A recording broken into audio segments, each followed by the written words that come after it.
Europe's largest nuclear power plant has been shelled by Russia. Zaporizhzhia power plant, located in southeastern Ukraine, came under sustained attack, with part of it eventually bursting into flames. Here you can see CCTV footage of the initial exchange at the site as 100 armed Russian vehicles stormed a barricade and fought to gain control of the power plant. Then the shelling began, eventually causing a fire near to a reactor that burned for several hours before it was put out. Ukrainian President Volodymyr Zelensky immediately denounced the action as nuclear terrorism. I'm appealing to all Ukrainians, to all Europeans, to all the people who know the word Chernobyl, to those who know how much misery and victims the nuclear power plant explosion brought. It was a global disaster.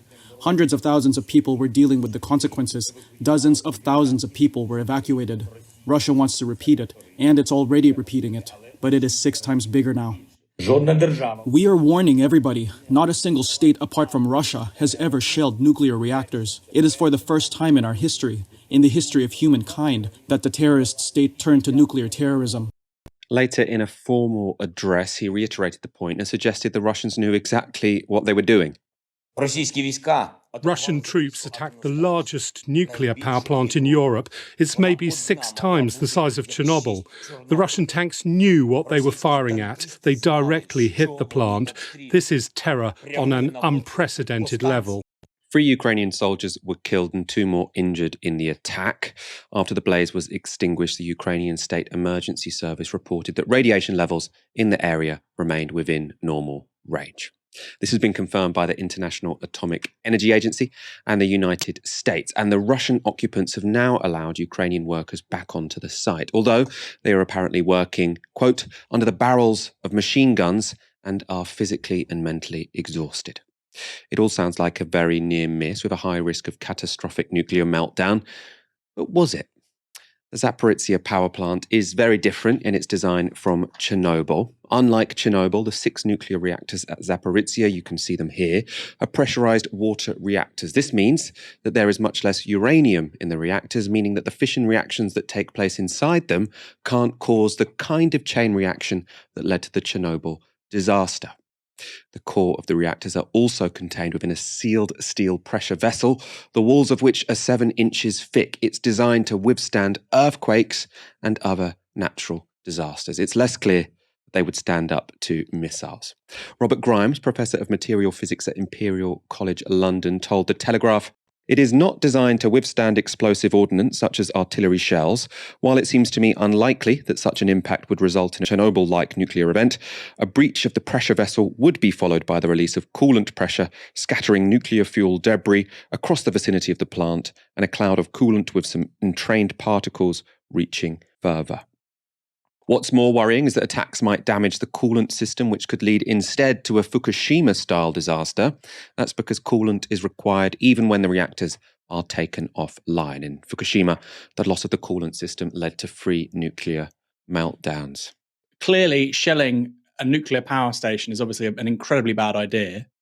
It should be off limits to all parties. But for me, the response was really instructive, and the sort of panicky response that you saw on social media, on Twitter, actually often from the very same characters who are often performing the same affect and emotions during COVID, was really worrying. And I do think that the longer this war goes on, the more tragedies that we see, the more I think people need to be sort of eagle-eyed on this stuff, because the truth matters. And my interpretation of this was, from some quarters, that people were seeing this as this should provide a license for NATO to now become involved. And I think that is my concern, is that there's an event like this which isn't necessarily reported in its entirety or accurately, and it escalates massively, and various interests or groups overstep the mark, make a mistake, aren't thinking rationally, and we have a situation which spirals out of control. That for me is the big takeaway in my read on what happened in that situation. I mean, maybe you disagree, but I think, like you say, it's a different kind of power station to Chernobyl. It seems much safer. If there is a problem by virtue of the reactors not being able to cool, it's going to take a very long time to unfold. And so I think that the misleading information, including, it should be said, from Ukrainian national representatives, is deeply problematic. If you're a verified politician on social media, it doesn't matter if you're Donald Trump, Boris Johnson, a Russian politician or a Ukrainian politician, when the stakes are this high and you're articulating untrue information, I think there should be disincentives to doing that. I think there should be costs. I mean, the Ukrainian leaders, they want to, encourage and incite NATO to go in. They haven't been, that's not a secret. They keep asking for a no-fly zone. So I do feel like whenever a situation happens like this, you will get the Ukrainians doing some really good social media content saying we're about to, be in the Third World War. That's their line. We're already in the Third World War. Might feel like that if you're in Ukraine. We aren't actually already in a Third World War, and this could get much bigger and much worse than it already is. So we've got to remember that. But it won't feel like that in Ukraine, because they are already in a war. The reason it's not a world war is because it's not happening everywhere. What's happening in Ukraine isn't happening everywhere.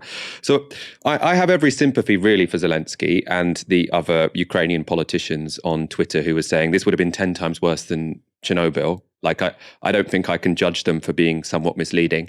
I do think, though, that journalists and then British politicians should not just repeat that as if it's gospel, because we have to recognize that while I imagine most of our audience do feel sympathy with Zelensky and the Ukrainian government who have been subject to a war of aggression, they do have an incentive to exaggerate what is going on. This is not conspiratorial. It's because they have very openly said they want NATO to get involved with no-fly zone. So I do feel like this morning, the whole risk of this nuclear power plant going into a Chernobyl-style meltdown was a bit overplayed.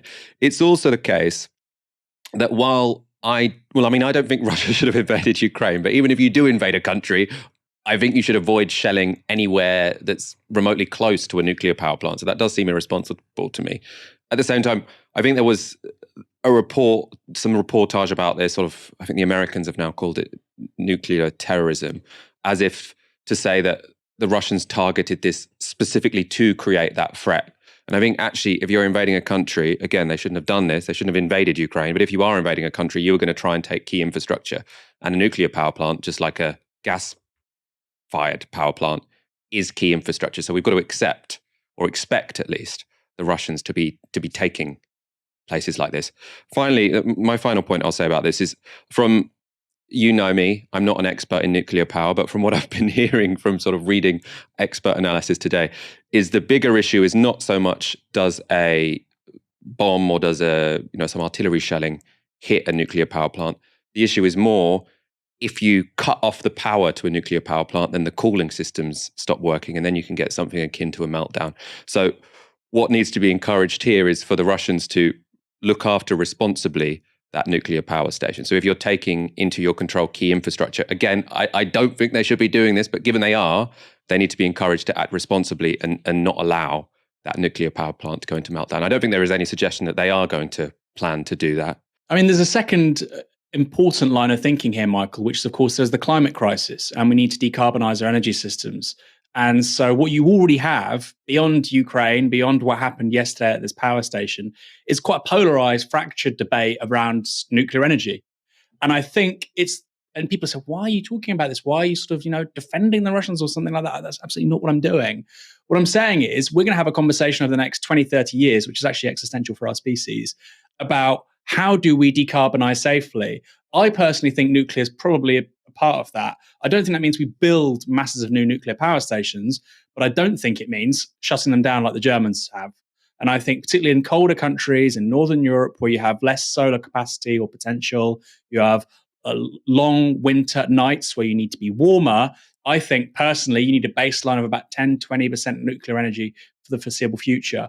And what this kind of event can do is undermine confidence in nuclear power. Oh my God, there was almost and this will be in circulation. This will be in the culture now, Michael. There was almost a Chernobyl-style incident, which means nuclear energy is incredibly dangerous. Now, of course, it has downsides. Nuclear energy, of course, it does. Not decarbonizing our energy systems in the next 30 years also has major downsides. And so, I think it's one of those instances where we need a highly literate conversation around decarbonization, around nuclear energy. This kind of stuff is the last thing you want. It's kind of effectively the tabloidization of a probably the most important political issue of our time, which is the climate crisis. That will be the most salient political issue, Michael, when we're old, You know, when we pass away, hopefully, 70, 80 years from now, but probably not that long, but, towards the end of the century. So I would say that, look, hugely important. And the idea that you'd undermine public confidence in that kind of technology on the basis of hearsay, rumor, or something which is simply untrue, I don't think that's acceptable. And I think you're right. Western journalists have a responsibility to tell the facts on this.